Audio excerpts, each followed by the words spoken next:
এক সময়ের কথা, আল্লাহর প্রেরিত একজন মহান নবী ছিলেন হজরত সুলাইমান আলাইহিসসালাম। তিনি শুধু মানুষ নন, জিন, পাখি, পশু পাখি সবাই তার সেনাবাহিনীর অংশ ছিল।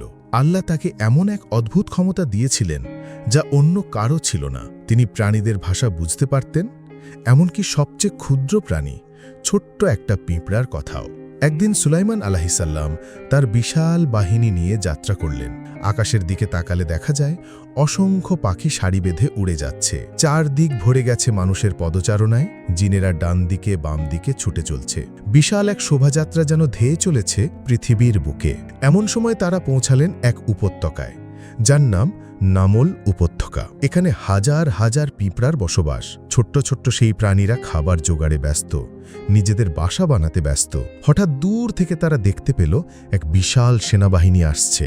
একটা ছোট্ট পিঁপড়া ভয়ে কেঁপে উঠে চিৎকার করে বলল, হে আমার সাথীরা, তোমরা সবাই দ্রুত নিজেদের গর্তে ঢুকে পড়ো, না হলে সুলাইমান আর তার বাহিনী তোমাদের পিষে ফেলবে।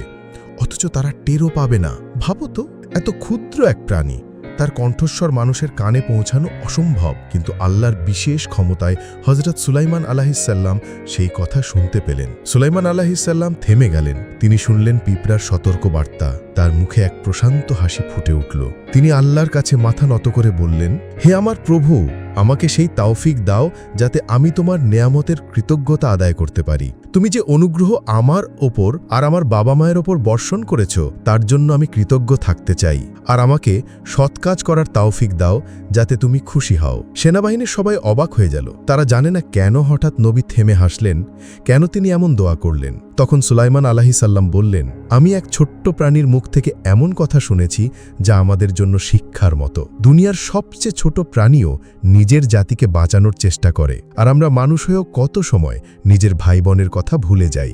এরপর তিনি সেনাদের নির্দেশ দিলেন সাবধানে চলতে, যেন কোনো পিঁপড়া পিষ্ট না হয়। এই ঘটনার মধ্যে অদ্ভুত রহস্য আছে। একটা ছোট্ট প্রাণীর শব্দ মহান নবীর কানে পৌঁছে যায়। পৃথিবীর সবচেয়ে শক্তিশালী সেনাবাহিনীকে থামিয়ে দেয় একটা পিঁপড়ার ডাক। আল্লাহ আমাদের বোঝাচ্ছেন যে ছোট হোক বা বড়, সবাই তার সৃষ্ট প্রাণী। অহংকার নয়, বিনয় মানুষকে বড় করে। নবী হলেও সুলাইমান আলাইহিসসালাম ক্ষুদ্র প্রাণীর কথা শুনে হাসলেন, গর্ব করেননি। তিনি সঙ্গে সঙ্গে আল্লাহর শুকরিয়া আদায় করলেন। অনেক অনেক দিন আগের কথা, দুনিয়ার সবচেয়ে শক্তিশালী বাদশাহ ছিলেন হজরত সুলাইমান আলাইহিসসালাম। আল্লাহ তাকে দিয়েছেন এমন রাজত্ব, মানুষ, পশু পাখি, এমনকি জিনরাও তার নির্দেশ মানত। একদিন তিনি জিনদের ডাকলেন, বললেন, তোমরা আমার জন্য এক বিশাল প্রাসাদ বানাবে, এমন প্রাসাদ যার জাঁকজমক কেউ আগে দেখেনি। জিনরা ভয়ে সজোরে কাজ শুরু করল। কেউ পাথর কেটে আনছে, কেউ নদী থেকে মার্বেল টেনে আনছে, কেউ আকাশ থেকে ঝকঝকে রত্ন সংগ্রহ করছে। দিন রাত তারা খেটে যাচ্ছিল।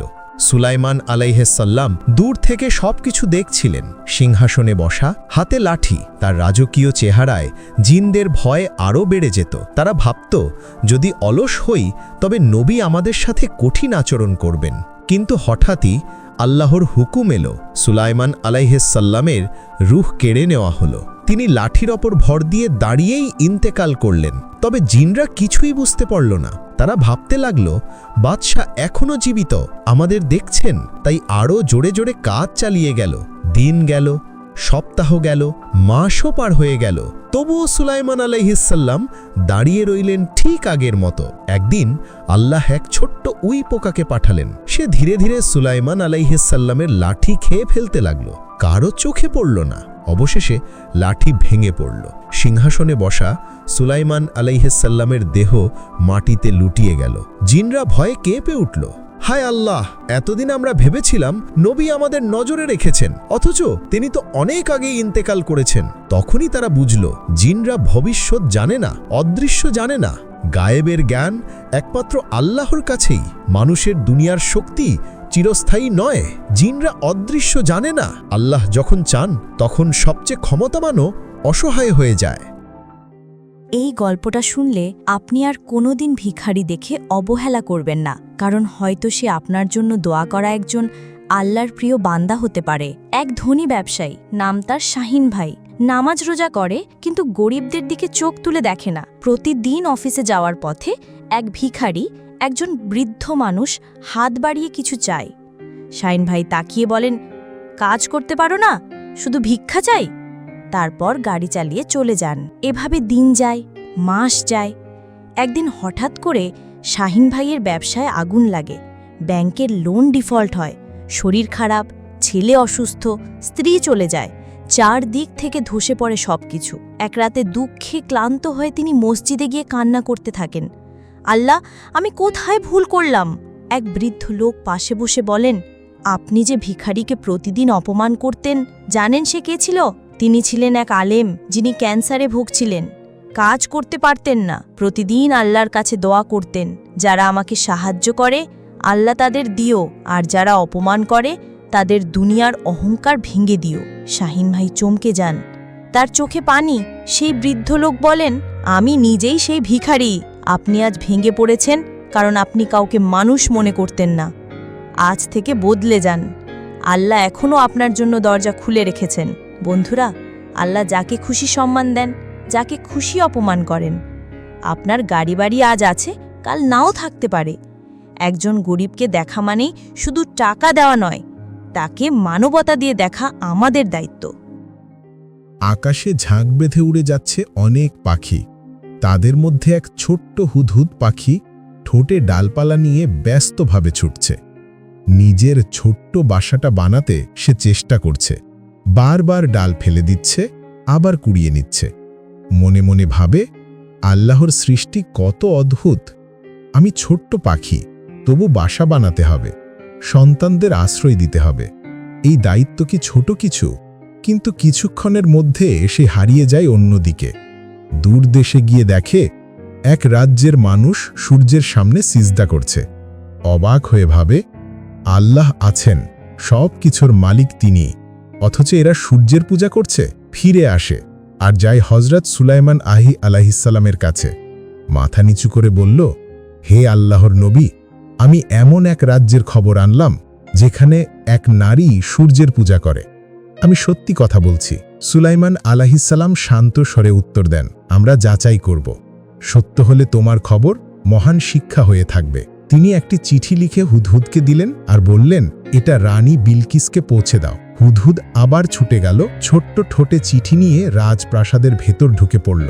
রানীর সামনে গিয়ে ফেলে দিল সেই চিঠি। রানী পড়ল, সেখানে লেখা, আল্লাহর নামে, দয়াময়, পরম করুণাময়। আমার কাছে অহংকার না করে আসো, ইসলাম গ্রহণ করো। রানী বিস্ময় ভরে গেল, সভা ডাকল, মন্ত্রীদের জিজ্ঞেস করল, তোমরা কি বলো? কেউ বলল যুদ্ধের কথা, কেউ বলল শক্তির অহংকার। কিন্তু রানীর হৃদয় কাঁপতে লাগল। সে বুঝতে পারল এই আহ্বান আল্লাহর পক্ষ থেকে। ক্ষুদ্র একটি পাখি আল্লাহর কাজে বড় ভূমিকা রাখতে পারে। সত্য সংবাদ যাচাই করা জরুরি। ক্ষমতা বা রাজত্ব নয়, সত্যিকার শক্তি হল আল্লাহর একত্ববাদে। দুনিয়ার সবচেয়ে ছোট সৃষ্টি থেকেও বড় শিক্ষা পাওয়া যায়। বিলকিসের রাজ্যে খবর পৌঁছেছে, হজরত সুলাইমান আলাইহিসসালাম তাকে আল্লাহর পথে ডাকছেন, কিন্তু সে তখনও দ্বিধায় ভুগছে। সুলাইমান আলাইহিসসালাম তার দরবারে বসে সবার উদ্দেশ্যে বললেন, কে আছো তোমাদের মধ্যে যে বিলকিসের সিংহাসন আমার কাছে নিয়ে আসতে পারবে? তার আসার আগেই দরবারে উপস্থিত এক দানব জাতি ইফরিত জিন দাঁড়িয়ে বলল, হে সুলাইমান, আমি শক্তিশালী, তুমি তোমার আসন থেকে ওঠার আগেই আমি সেটা নিয়ে আসতে পারি। সবাই তাকিয়ে রইল। এটা নিঃসন্দেহে বিশাল ক্ষমতার দাবি। কিন্তু তখন এক আল্লাহর বান্দা, যার কাছে কিতাবের জ্ঞান ছিল, শান্ত স্বরে বলল, আমি এক চোখের পলক ফেলার আগেই সেটা তোমার সামনে হাজির করতে পারি। সঙ্গে সঙ্গে সবার চোখের সামনে এক বিস্ময়কর ঘটনা ঘটল। বিলকিসের বিশাল সোনার সিংহাসন মুহূর্তেই সুলাইমান আলাইহিসসালামের দরবারে উপস্থিত হয়ে গেল। সবাই হতবাক, দরবার নিস্তব্ধ, সিংহাসন সেখানে ঝলমল করছে। সুলাইমান আলাইহিসসালাম সঙ্গে সঙ্গে মাথা নিচু করে বললেন, এটা আমার প্রভুর অনুগ্রহ, তিনি আমাকে পরীক্ষা করছেন। আমি কি কৃতজ্ঞ হব নাকি অকৃতজ্ঞ হব? যে কৃতজ্ঞ হয় সে নিজেরই কল্যাণের জন্য কৃতজ্ঞ হয়, আর যে অকৃতজ্ঞ হয় আল্লাহ অমুখাপেক্ষী, মহান।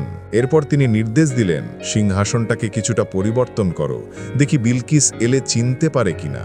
যখন রানী বিলকিস এলো, সিংহাসন দেখে অবাক হয়ে বলল, এটা দেখতে আমার সিংহাসনের মতোই। সে বুঝে গেল এ কোনো মানুষের ক্ষমতা নয়, আল্লাহর পক্ষ থেকে নিদর্শন।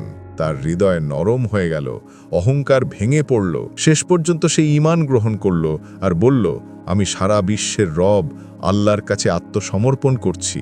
আল্লাহর দেয়া জ্ঞান আর শক্তি দুনিয়ার সব শক্তির চেয়ে বড়। সাফল্যের পর কৃতজ্ঞ হওয়া জরুরি, কারণ সবই আল্লাহর দান। অহংকার ভেঙে আল্লাহর পথে আসাই মানুষের আসল মুক্তি। প্রিয় দর্শক, সুলাইমান আলাইহিসসালামের এই ঘটনা আমাদের শেখায় জ্ঞান, ঈমান আর কৃতজ্ঞতাই মানুষের আসল শক্তি। যদি গল্পটি আপনাদের ভালো লেগে থাকে তবে অবশ্যই লাইক, কমেন্ট আর সাবস্ক্রাইব করবেন, আর অন্যদের সাথে শেয়ার করুন যেন তারাও আল্লাহ কুদরত থেকে শিক্ষা নিতে পারে।